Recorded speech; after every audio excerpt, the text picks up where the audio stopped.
Come see us on tour in Los Angeles, Honolulu, Dallas, Texas, Baltimore, Atlantic City, Cohoes, New York, and Providence, Rhode Island. Go to jimmydore.com for a link for tickets, and only there. Welcome to the Jimmy Dore Show, everyone. Keaton, Weiss, and Russ Dobular in for Jimmy this week. We are, of course, talking about the devastating fires in Southern California. Donald Trump blames Gavin Newsom for California wildfires, reigniting, water management disputes. This write-up from Forbes: President-elect Donald Trump blamed his political nemesis, California Governor Gavin Newsom, for the devastating Los Angeles County wildfires on Wednesday, reigniting his years-long criticism that California has mismanaged its water distribution system. Trump said Newsom refused to approve a water management plan that would have allowed millions of gallons of water to flow daily into many parts of California to protect an essentially worthless fish called a smelt, he wrote on Truth Social. He's got a flair for humor even under these circumstances. We are so back. Yeah, we're so back. That's right.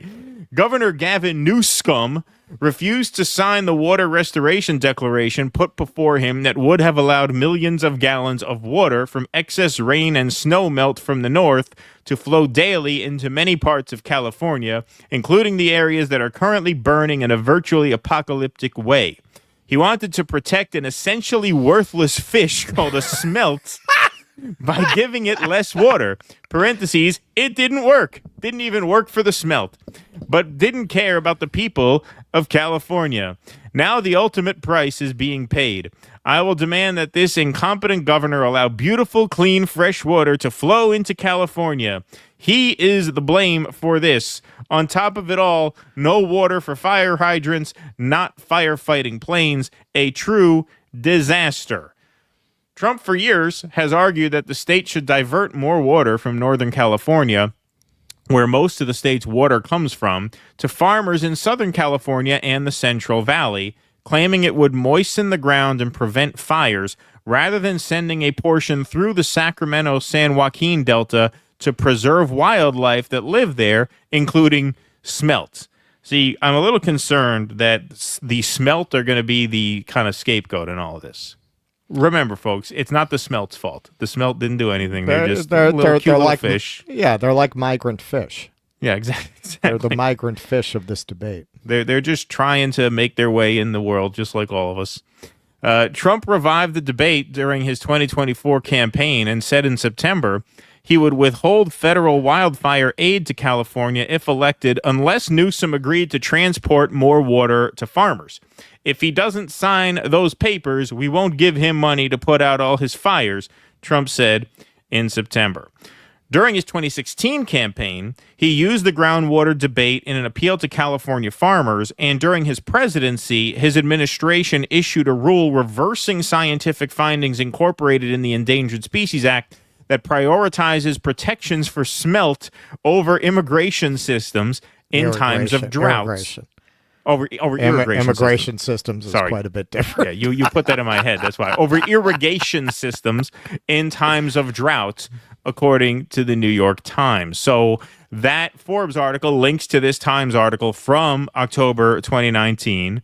See, there's a cute little fish. That is a smelt. That is the fish in question. Trump administration moves to lift protections for fish. Looks like a job-taking fish to me. Yeah, exactly. Trump administration moves to lift protections for fish and divert water to farms. So this is the article linked to in the Forbes piece, just for some backstory on this, because this gets a little bit complicated. It seems like the declaration that Trump said Newsom did not act on here, refused to sign the water restoration declaration.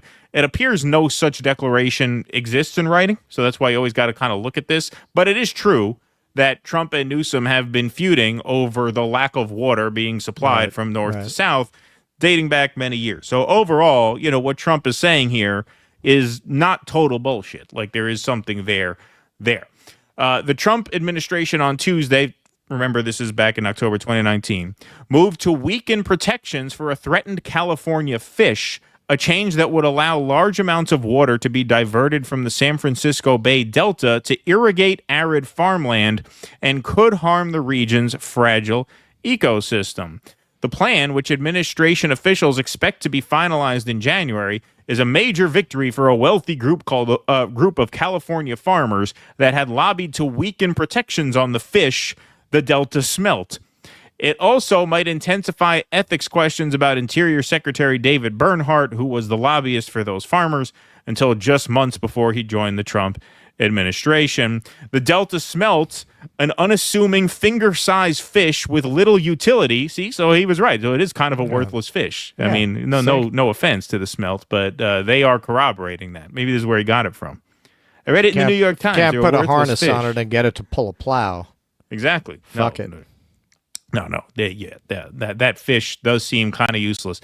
The Delta smelt, an unassuming finger-sized fish with little utility beyond its role as an environmental sentry, has been at the center of California's water wars for nearly 3 decades. The biological opinion, released jointly on Tuesday by the Interior Department and the Commerce Department, reverses scientific findings made a decade ago, which granted Endangered Species Act protections for certain types of West Coast salmon and, of course, the smelt. Those protections ensured that the California rivers and bays in which the fish swim would get preference over irrigation systems in times of drought. So, seems to me, and I'm not going to, pretend to be an expert on this, it seems to me that there is some truth to what Trump is saying, which is that he's been saying for years that Southern California is not getting enough water. Now, as I said in the previous segment, I am not in a position to tell you one way or another what kind of difference that would have made. Because at the end of the day, you had record winds and almost a year-long droughts. So I can't sit here and tell you that but for the protection of the smelt, this would not have happened. I can't tell you that. But he's not wrong. Like he is referencing years of arguments that he's tried to make that they're not getting enough water in Southern California to deal with fires. So that's true. That seems to check out more than not. Trump had claimed that diverting water through the river delta to the Pacific Ocean has dried up California's forests and fueled wildfires, though most of the state's wildfires do not occur on the farmland Trump has argued should have access to the excess water, the Times noted. Okay, so what they're saying here is that even if you had diverted that water, it would not have necessarily helped to mitigate the fire. Now, obviously, the more water you have in reservoirs and things like that for hydrants and stuff like that, obviously that comes into play. So like I said, what Trump said was not 100% true, but it was not false either. It's kind of a mixed bag. I ultimately think it's more true than not, given his history of making these kinds of arguments, which we'll get into in just a moment. The wildfires in Los Angeles County are attributed to drier conditions in southern parts of the U.S., leading to drought conditions in Los Angeles combined with strong winds that sparked the fires beginning Tuesday. So what they're saying there is that it probably would not have stopped these fires from starting. More water means more resources to mitigate damage. That's obviously better. But it would not have prevented it outright. But Johnny MAGA pulls a receipt here. Just 4 months ago in L.A. County, Trump spoke about the need for California to send more water downstate. So here's Exhibit A. You have so much water, and all those fields that are right now barren, the farmers would have all the water they needed. And you could revert water up into the hills where you have all the dead forests, where the forests are so brittle. Because no place is like California. I go to Austria. The head of Austria tells me, we have trees that are much more flammable than what you have in California. We never have forest fires because they maintain their forests. And you have all that water that could be used as water, what they call water flow, where where the land would be damp. And you'd stop many of these horrible fires that are costing billions and billions of dollars by the federal government, etc. So one thing I'm going to do for California, vote for me, California. I'm going to give you safety. I'm going to give you a great border. And I'm going to give you more water than almost anybody has. And the farmers up north are going to be able to use 100% of their land, not 1% of their land. All right, so there you go. And more recently, of course, on the Rogan show. Here's President Trump 3 months ago on the Joe Rogan episode talking about how California refuses to build water reservoirs and manage their forests to prevent wildfires. We have no water. I said, do you have a drought? No, we don't have a drought. I said, why don't you have no water? Because the water isn't allowed to flow down. It's got a natural flow from Canada all the way up north. Water, more water than they could ever use. And in order to protect a tiny little fish, the water up north gets routed into the Pacific Ocean. Millions and millions of gallons of water gets poured. I could have water for all of that land. Water for your forests. You know, your forests are dry as a bone. Yeah. Okay? Dangerous. That water could be routed. You know, you could have everything. Oh, not only dangerous, billions of dollars a year they spend on forest fires. And, you know, there's a case with the environment. They're not allowed to rake their forests because you're not allowed to touch it. Those fires are drier than Melania on January 6th, I tell you. And all they have to do is clean their forest, meaning rake it up, get rid of the leaves, get rid of, leaves that are sitting there for 5 years. And we'll certainly get rid of the dead fall. And get rid of the trees that have fallen and that, are like.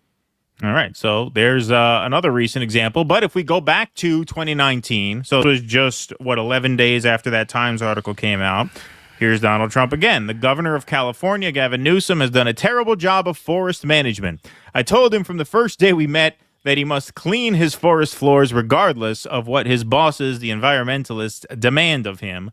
Must also do burns and cut fire stoppers. Every year, as the fires rage and California burns, it's the same thing, and then he comes to the federal government for financial help, we'll say. No more. Get your act together, Governor. You don't see close to the level of burn in other states, but our teams are working well together in putting these massive and many fires out. Great firefighters. Also, open up the ridiculously closed water lanes coming down from the north. Don't pour it out into the Pacific Ocean. Should be done immediately. California desperately needs water, and you can have it now. Okay, Isn't this the plot of Chinatown? Yeah, right, exactly. Yeah. So, as you can see, there is a pretty long record of Donald Trump trying to sound the alarm about this. Now, like I said, it's ultimately inconclusive what difference that would have made in this example, but you can't argue with the fact that he has been on this issue for a number of years. And, who's not looking too good right now is Gavin Newsom, especially since here he is. Here's an embarrassing video. So Mays found this and superimposed Newsom's speech onto the wreckage of Southern California. In April 2021, Gavin Newsom explains that wildfire preparedness will be better now that Biden is in office instead of Trump. So this was a few months after Biden took office, and here's Gavin Newsom excited to explain that now that we have the adults back in charge, we're going to be more prepared the next time one of these fires breaks out. Now is we are committed as a team, as a partnership with the legislature and other state agencies, including now the federal government, no longer a sparring partner, but a working partner. Federal government, where we're not addressing headwinds, but tailwinds in terms of the support, a memorandum of understanding, doubling our respective commitments to vegetation management and forest management and prescribed burns to support the Biden administration with resources, not just rhetoric, to help this collective cause. It's a different paradigm. It's a different framework. Nicely done. Believe me, not good. Not good. So look, ultimately, it comes down to preparedness again. Someone more versed in the science of irrigation and dams and water infrastructure could do a better job than I could of issuing a final verdict as to what impact the water supply had on this fire. But you see it right there, man. This is devastating to California Democrats at the city level all the way up to Newsom. Devastating to the point where, I mean, it's only a matter of how fresh in the minds of voters this is when he runs. But this is devastating to him. I mean, he's going to run to be president in 4 years, and you have this. I mean, this is an apocalypse. This is an absolute horror. And what I can say is that obviously whatever he did with the water was not adequate. It's not good. they're running out of water in the hydrants. So Right. I could render that judgment. You know, I'm not qualified to take it much further than that. But yeah, this is a horrible stain on him and his legacy, and it's going to be rightfully, obviously, a horrible burden when he decides to run for the big office. Yeah, it's really a party of aristocrats. And one of the reasons this is so damaging to them is because they claim to be a party of technocrats. At the very least, we're a party of It's supposed to be what they could technocrats. do. We're a party of competent management. We're going to make science-based decisions. I remember when Trump brought this up originally, that they needed to rake. Oh, all the late night comics had a field day with, oh, he thinks you can take care of it with rakes. But actually, as you see with the smelt, yeah, it sounds funny when you first hear it, but he actually has a point. Like yourself, I can't say, oh, well, that would definitely take care of it. But at the very least, obviously, you'd have more water coming into that region for the hydrants. It seems like a bit of a stretch that you'd moisten that amount of acreage such that you wouldn't get these fires, but at least you wouldn't have the fire hydrants running out of water in all likelihood. Now, going back to research I did on California, it is a Frankenstein's monster of water projects that made it possible to put that many people in a desert. Like, it's part of the reason they have so many problems, which have been exacerbated in recent years, but these are not new problems for the region, is because they had to cobble together such a system of water diversion, bringing water down from the Rocky Mountains and using it to irrigate fields and also to provide drinking water. It's a Rube Goldberg contraption of water projects that have allowed millions of people to live in a desert in the first place. So you're fighting nature inherently by trying to have large populations like this there. If you want that to succeed, you have to have excellent management. You have to really have excellent science-based, rational management. And the Democrats have simply not provided that. All they have to offer is, stupid Republicans. Okay, well, if you're going to play that card every time they make a suggestion, you better be on your game. You better demonstrate, see, we brought in the experts and look how well we handled this. If when the actual moment of truth comes, you're just completely flat-footed and you haven't actually done anything to make the situation better, well, now you look like fools. Now, people don't like the Democrats and their high-handedness and their virtue signaling. If you take away the technocratic sales pitch, what do you have? Nothing. Right, of course. And obviously, that's what they're left with here. Now, Jimmy was talking to me earlier today, shortly before we went on, about a ballot measure in the mid-2010s right. that would have allowed for, I believe, $7.5 billion of new reservoir construction. Where's that? That was approved, right? Where but was they that? didn't Yeah, do well, it, yeah, it was approved. Well, it was approved. Yeah, It was a ballot measure, so the people voted for it. Right, It wasn't like some. But that's what long I'm saying. bureaucratic It process. was passed. It was passed. And so, where is that? Obviously, they're going to blame the slowness of the bureaucratic process. Okay, that was a decade ago. If they're going to present themselves as the adults in charge, the competent professionals, and the Democrats are going to be screaming climate change is the main culprit here. Okay, so if you believe that, let's just say you believe that. If you believe that and you believe the clock is ticking, then you're going to need some water down there pretty soon, right? And so where is it? There was obviously, it's not debatable, not enough water to do essentially the bare minimum.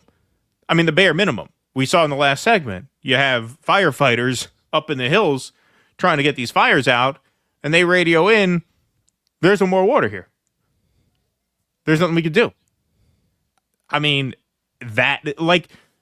I believe it's an open question as to, okay, the scale of this event how feasible is it under any circumstance to actually meet the moment and actually extinguish the fire? Like, is that even possible? To me, that's an open question. Well, to me, that's you what have I'm to have a saying. little Right. humility in the face of nature, right? But that doesn't mean that you can't critique the people presiding over these systems. Sure. The bare minimum has to be there. Water in the fire hydrants. You know, after Hurricane Katrina, I remember seeing some, George W. Bush apologist hack on one of the shows talking about how, how about we have some humility in the face of Mother Nature because this was a devastating storm. Yeah, we know. That doesn't absolve political figures of their responsibility to mitigate the damage. And I would say the most egregious failure here was in the preparation. I hate to be a broken record about this, but you had more dangerous winds than you had in over a decade, combined with almost a year-long drought, combined with the fact that you've seen devastating wildfires in this area many times a year over the past few years. That should have been a siren going off. I mean, that should have raised every alarm bell possible. You should have had people ready to move as soon as you got that forecast for high winds. You should have said, be ready to pack a bag and get what's most valuable and get out, because it's going to be a lot of wind, which means fires can jump from one area to another very, very quickly. Very, very quickly. That's why the locations of these fires are as sporadic as they are, because 100-mile wind gust picks up some embers.